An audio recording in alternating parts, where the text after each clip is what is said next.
Well, hello and welcome to this special webinar from Cricket Wales. We're calling it a Cricket Wales Conversation. And we're talking today about how we can make our cricket clubs, the length and breadth of the country, more inclusive and more welcoming so that everyone can enjoy the game that we love. And we have assembled today a couple of panels from every part of Wales for people who are doing special things at their clubs, who've tried new things to make sure that new people can try the game and stay playing cricket. And they've got really great stories to tell. So without further ado, we'll get on with our first panel. And we've got four assembled guests. I'm going to ask them each to introduce themselves and tell us which cricket club they're from and what they do there. So let's start off with Harvard to my right. Hi, I'm Harv from Carmel District Cricket Club up in North Wales. I'm the ladies captain and All-Stars coach, ladies coach, juniors coach. Thank you. Hi, I'm Lucy from Panteg Cricket Club in Pontypool. I'm women's co-captain and safeguarding officer. Very good. And one of your teammates.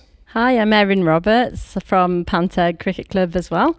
I play for the women's team. I coach the girls team. I'm on the committee as well. Great. Busy. Yes.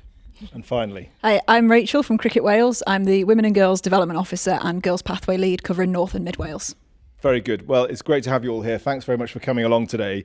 And Harv, if I could start with you. So you're at Carmel in North East Wales and you wear a number of different hats there. So the ladies captain, but also coach in the girls section. So tell me about the growth of women and girls cricket at your club, because it's a really big part, it seems, of what the club is about these days. Yeah, it's a massive part of what the club's about. I wasn't lucky enough to be there at the beginning of it, so I managed to walk in and see the amazing things that they've started to do. From the juniors, we had a girls team, an all-girls team that's come up through starting to play hardball now, which is really great, and hopefully they'll flow into the ladies team. And our ladies team is growing. You know, I wish it would be a bit quicker, but we're getting there with it. So how many players do you have at the moment? And I guess you've got all these great young players coming through the pathway too. Yeah, so in the club, there's probably about 30 women and girls, with a lot more from All-Stars and Dynamos coming through this season. Our juniors are staying at the club. We're moving them up, hoping to see them in the second 11, the first 11 in the future. Fantastic. And how's that been? I mean, how does it feel to have a kind of a really thriving section? What's been the key, do you think, to keep things growing there? I think just being proactive, making sure that it's fun, that they want to keep coming back, I think is a massive thing. You know, in a lot of girls' sports, it's keeping the friend group engaged. And that's definitely something that our chairman, Alan, has been very, very keen on doing, is keeping everybody, once we've got them, don't let them go type vibes. Yeah, great. So friendship, a really, really important thing. Well, that's really interesting. So let's come a little bit further south then to Panteg Cricket Club. And Lucy, nice to see you. So tell us about what your involvement is at the club. What are you involved in week to week? Training the women as co-captain. I feel, following on from what Harv said, it's really important to be welcoming. So we hopefully will have a few more women coming this season. There's about 30 women with us at the moment, so trying to organise us into teams and making that teamwork work. Teamwork is the dream work, as they say.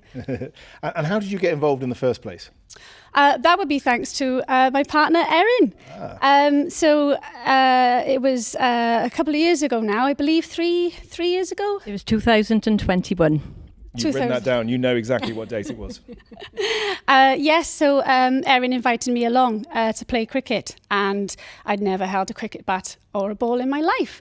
And I said, "Are you sure you want me to come? I'm not the person." "Yes, come along, have a go, it's fun." And I did, and I've never looked back. So were you surprised that you liked it? I mean, what did you think cricket was before you tried it for the first time? To be honest, I didn't really know what I was letting myself in for, but it was the fun element that done it for me. And then playing with there was only a few of us at the time, wasn't it? So just playing with a few women, having a good giggle, having a laugh, that's what kept me coming back. Fantastic. So fun, the key to all of this. Now, you clearly helped to create a fun atmosphere. So what was the key to that for you? Well, I can't take the credit for it really, because it was our chairman, Richard Jeffries, and some of the other coaches. They decided that they wanted to have a women's section because they wanted to make the club more of a family club. They had actually put out a bit of a request really to have some ladies to volunteer to go for a bit of a photo shoot.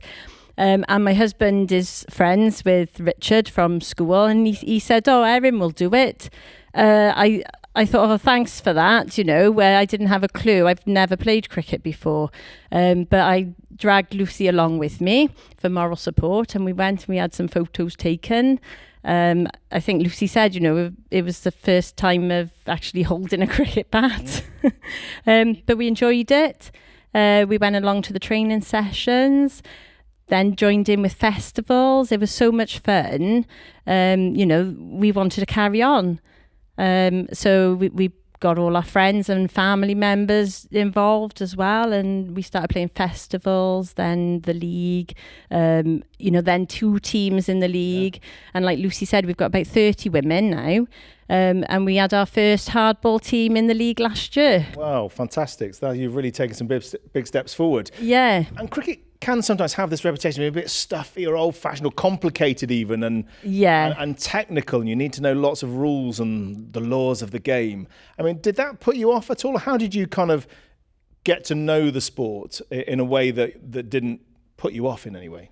Well, I think it helped the coaches. They didn't go in thinking that they were going to be coaching women who had been playing since they were little.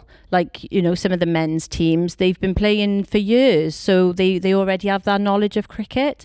They started with us, and this might sound a bit strange, but as though we were kids, really. It was a bit like the All-Stars and Dynamo sessions, but that was a good thing because it made it fun. It meant that it didn't matter whether we had the ability.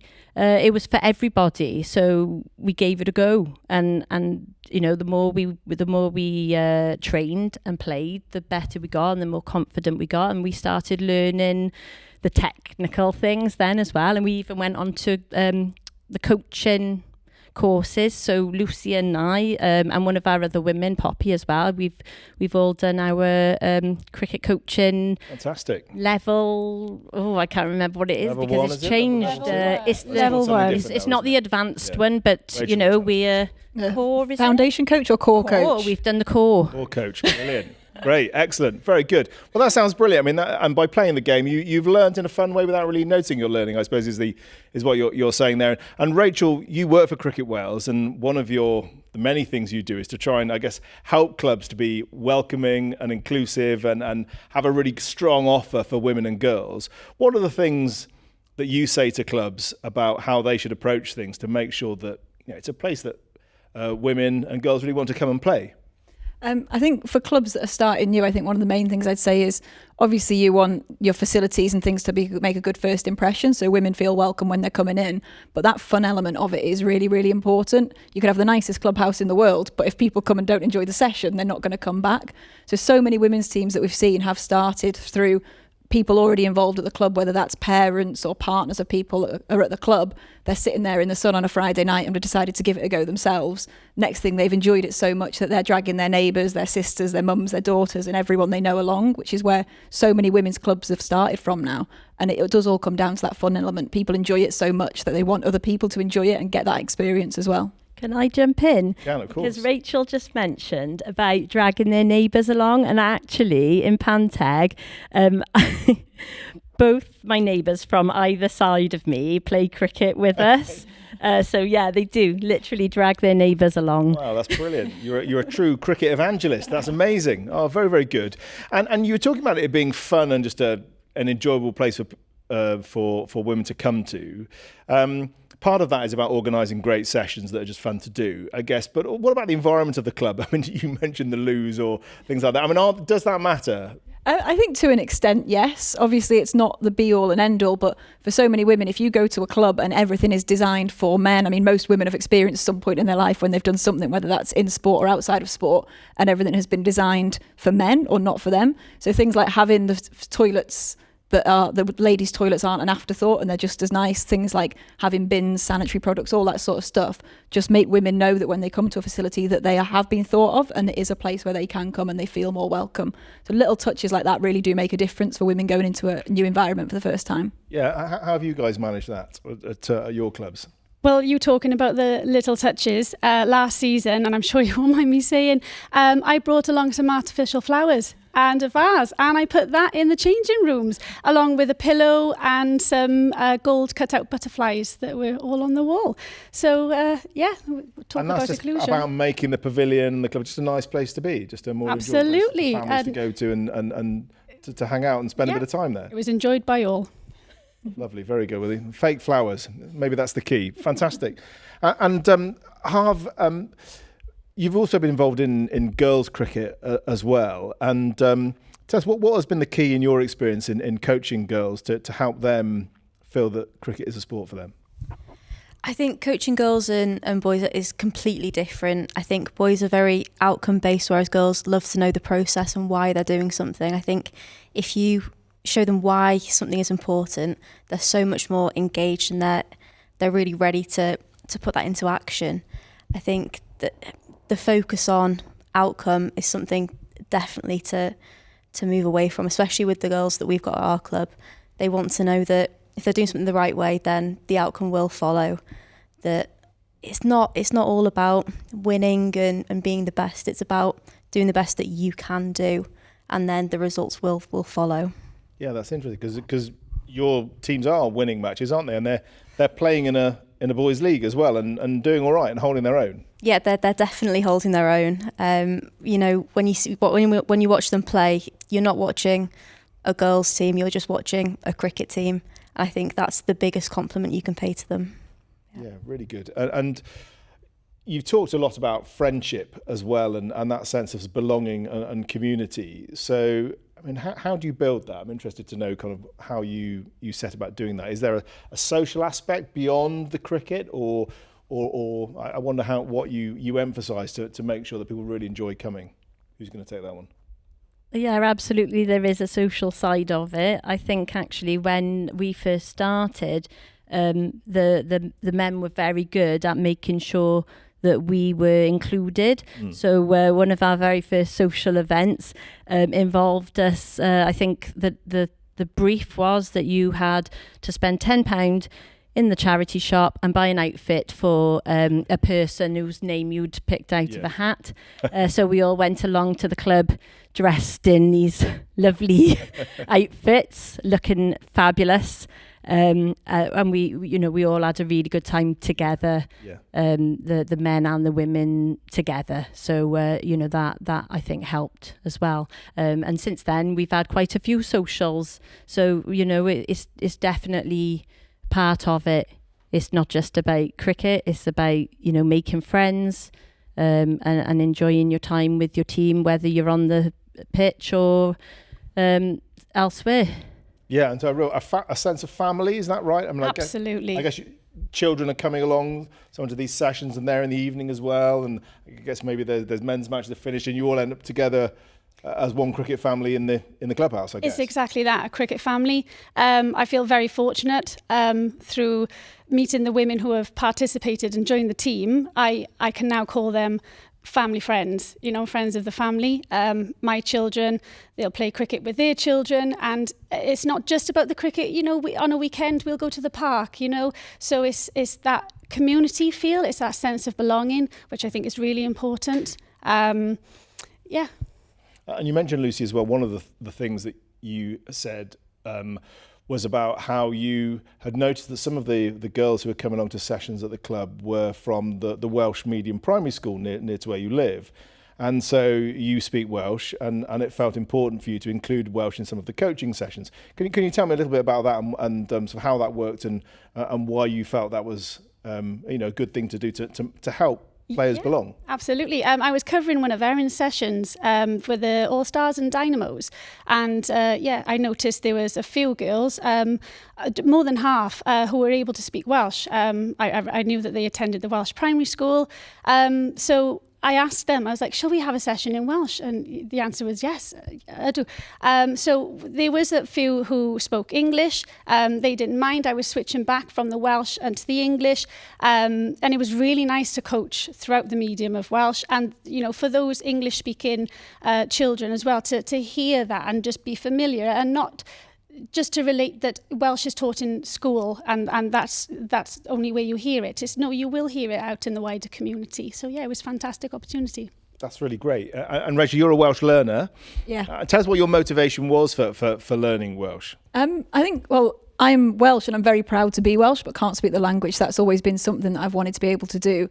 And now in my role covering such a kind of vast area across North and Mid Wales, there's a lot of communities I work with who are Welsh first language and could go weeks on end without speaking English in some of the Welsh communities.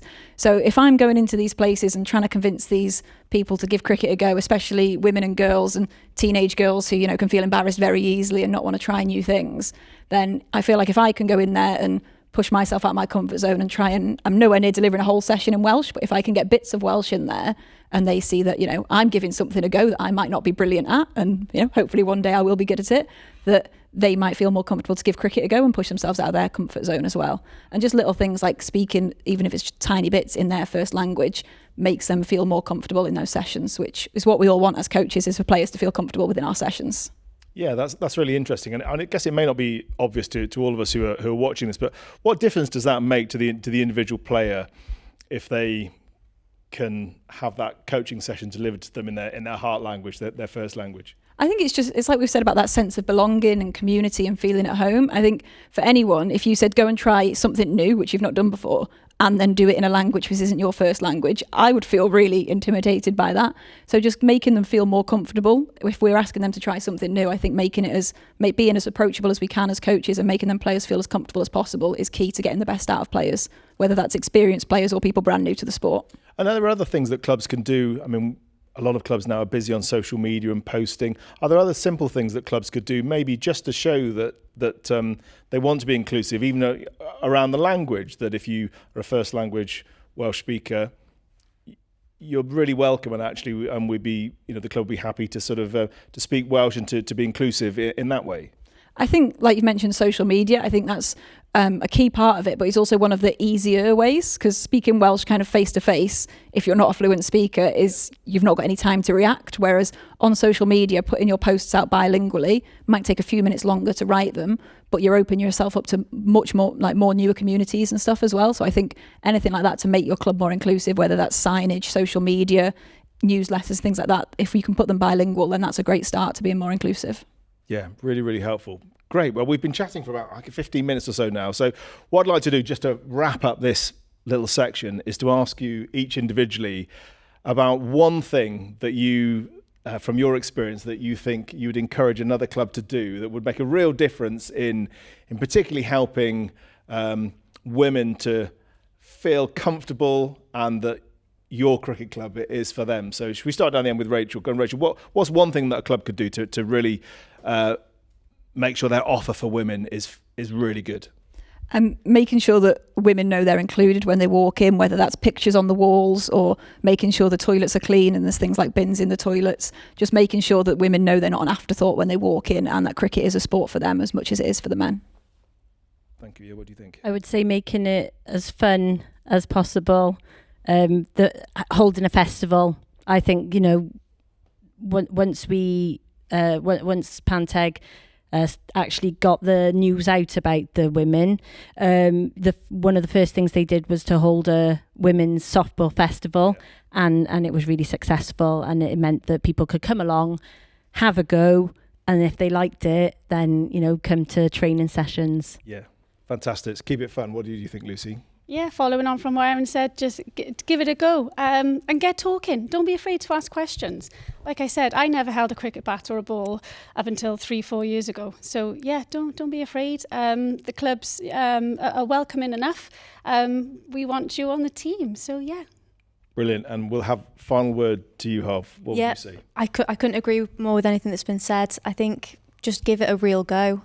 There's nothing worse than a false offer. Mean it, include everyone, and just try. I would say just give it a go. Well, thank you very much, all four of you, for sharing your stories and your insights. That's been really, really useful and very thought-provoking, and I'm sure that will help a lot of people in clubs right across the country. So thank you very much indeed. So that brings to an end our first panel. We're going to be back shortly with a second panel. We'll be looking at some of the other issues about inclusivity and making people feel welcome at cricket clubs across Wales. So stay tuned, and we'll be back with you very shortly.